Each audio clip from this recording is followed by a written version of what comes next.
All right, so let's see how to solve a quadratic equation with the quadratic formula. So the quadratic formula let's do a different color. What the heck?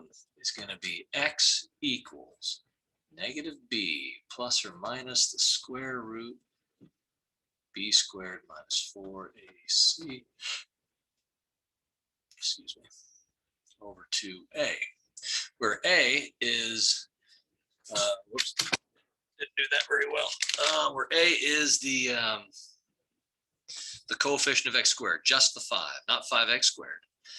B is going to be the negative 9, and C is the positive 2. So to solve this, you have to have everything on one side of the equation and 0 on the other, which we do have already. So then we can say, let's do this color, I guess. So we'll say x equals negative b. Now b is negative 9. So it'll be, so this negative comes from the formula. This negative comes from right there. Plus or minus the square root of b squared minus 4ac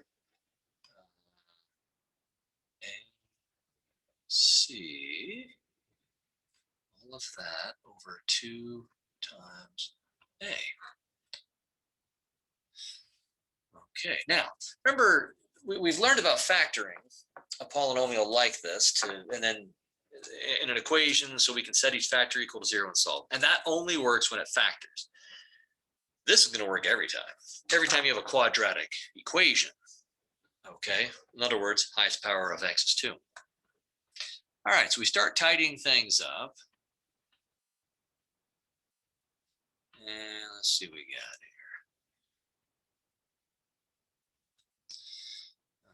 here. Okay. So then we've got 9 plus or minus the square root of 41 over 10. You can't factor anything out of that radical, can't pull anything out, therefore you're not going to be able to cancel anything out of anywhere. So that's as far as we go. Now on Alex, they're going to want 9 plus root 41 over 10. That's one solution. The other one is 9 minus root 41 over 10. And it does say exact answers. That means we're not plugging this into a calculator and getting a decimal approximation. It means we're leaving it like this, period. And that's it. Okay. So that is how the quadratic formula is done. Okay, so here's another equation. This time, really the only difference is we don't have everything on one side of the equation. So we can bring both of these guys over, or we can bring this guy over. It doesn't really matter. I guess I'll do the latter of the two. So I'll subtract 3x squared from both sides, and we'll get the same answer either way. Okay, now this time it says decimal answer. So they're not, so yeah, it's okay to plug this one into the calculator. Okay, so we'll go x equals, like the formula says, negative b plus or minus the square root of b squared minus 4ac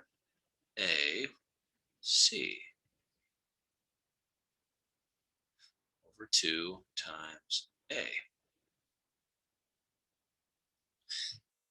Okay, you'll notice I've got the x squared term coming first, then x to the first power next, and then the constant term next. I like doing that because then everything's in order. A, B, C, just right in order to make my life easier. Because that is what math is all about, making my life easier. Okay, so minus a minus 3 is positive 3. And then let's see what else we got here. The denominator, 2 times negative 3 is negative 6. Inside the radical, we've got a 9 plus 60. Okay. So 3 plus or minus square root of 69 over negative 6. right, so now we are ready to, it says, yeah, let's do this with a calculator.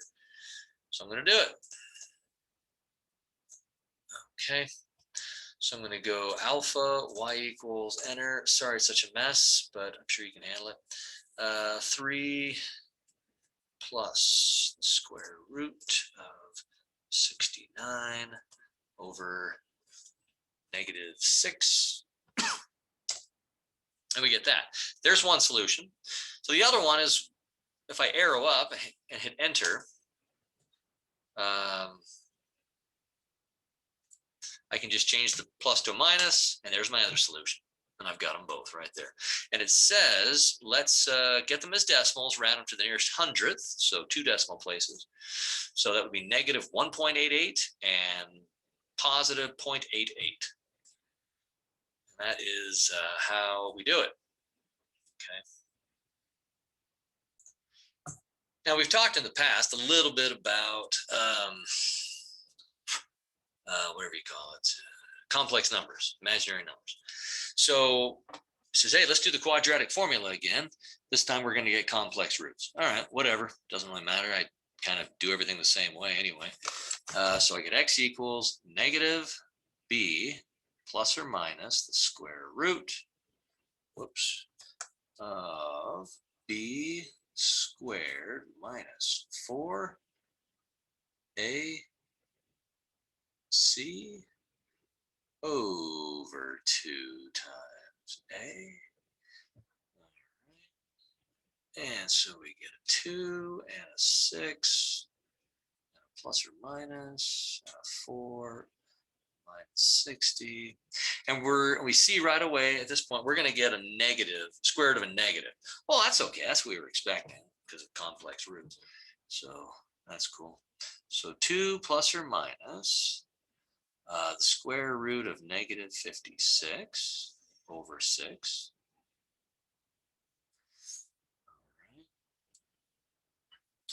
And then, yeah, so then is there a perfect square I can factor out of 56? 4 divides into 56. Like, I don't know how many times. Like 14 times or something. Sounds about right, I guess.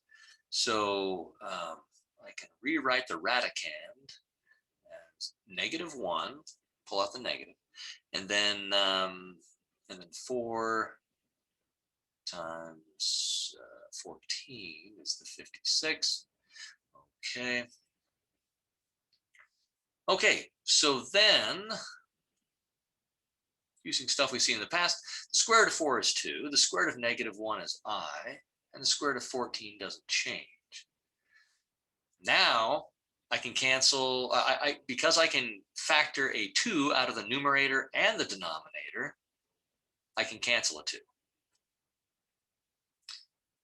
So we end up with 1 plus or minus I root 14 over 3, which of course can be written as 1 plus I root 13 over 3, comma, 1 minus I root 13 over 3. That's the way we do it. Now, on that last problem, I kind of alluded to something called discriminant, although I certainly did not use that word. I said at this point, hey, we're going to get square root of a negative number. And therefore, that means we're going to be doing complex numbers, imaginary numbers. And so what's inside the square root of the quadratic formula is called the discriminant. So the discriminant is just that b squared minus 4ac inside the radical in the quadratic formula. So here it says, hey, go find the discriminant. Okay, sure, whatever. So b, the second -4, b squared minus 4ac, and that's going to be 16 minus, minus 48, which is -32. Okay, the discriminant is negative. So if we were to actually run this thing through the quadratic formula, we would end up with, square root of a negative 32, which would mean two complex solutions. Now, their instructions are not quite that specific. They just say, hey, how many real number solutions are you going to have? Well, we're not going to have any. We're going to have 0 real number solutions because we're going to have two complex number solutions. All right, what about this one? So the discriminant is going to be b squared minus 4ac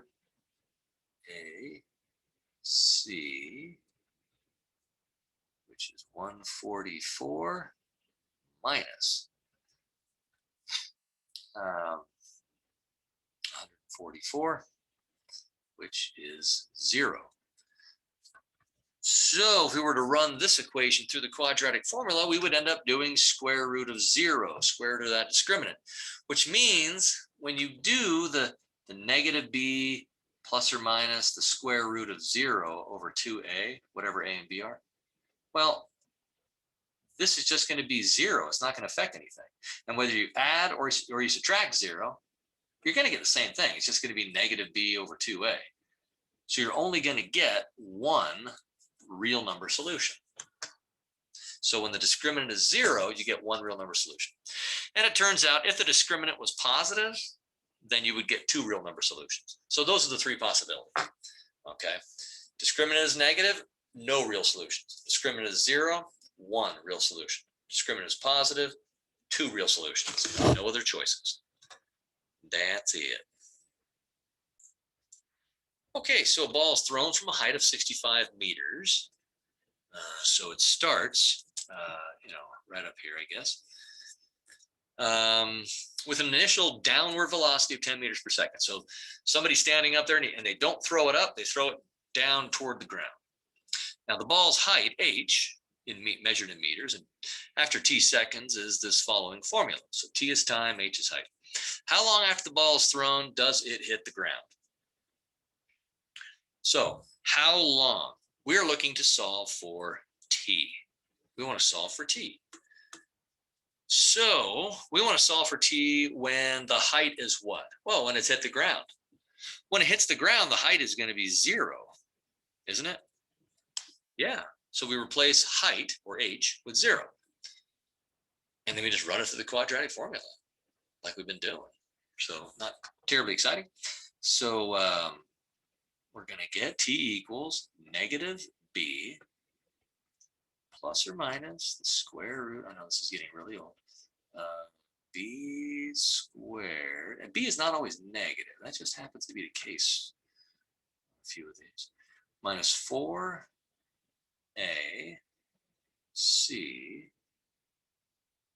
over 2 times a. Now we should get real number solutions, at least one. Okay, we should not get complex, because if we get complex, then that means, hey, there's no answer. It never hits the ground. And that really, doesn't make a lot of sense. Okay, so we tidy it up a little. And we get, let's see, 10 plus or minus negative 10 on the bottom. And notice I'm not allowed to cancel them yet, okay, because I can't. Right now, I can't factor anything out of the numerator, so I can't cancel it. I get 100 there, and 1,300 there. I'm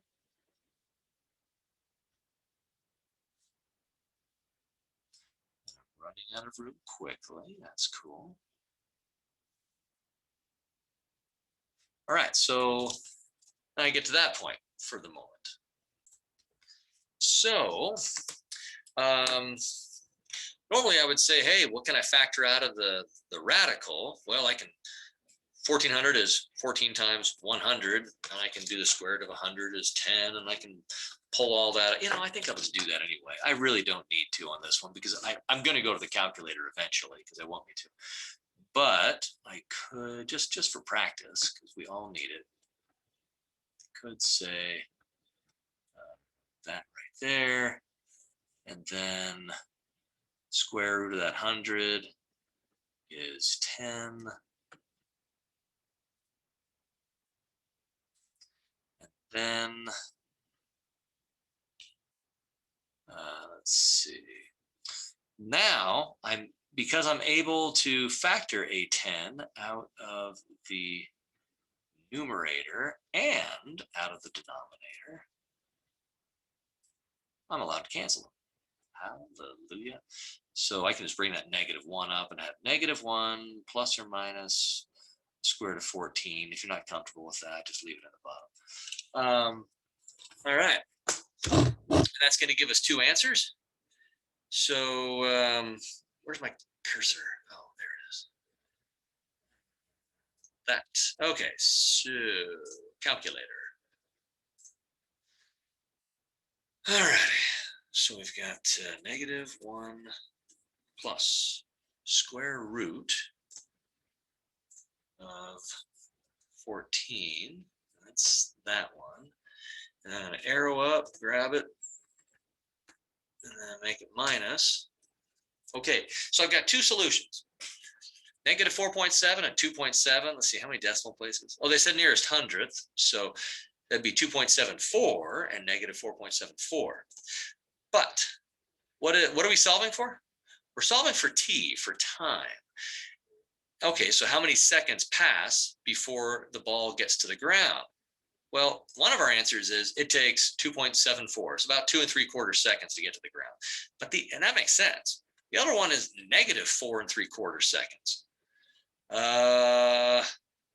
That does not make sense. So what do we do? Well, here's what's going on. The quadratic formula doesn't understand that the parabola, that it doesn't make sense for the parabola to keep going this way.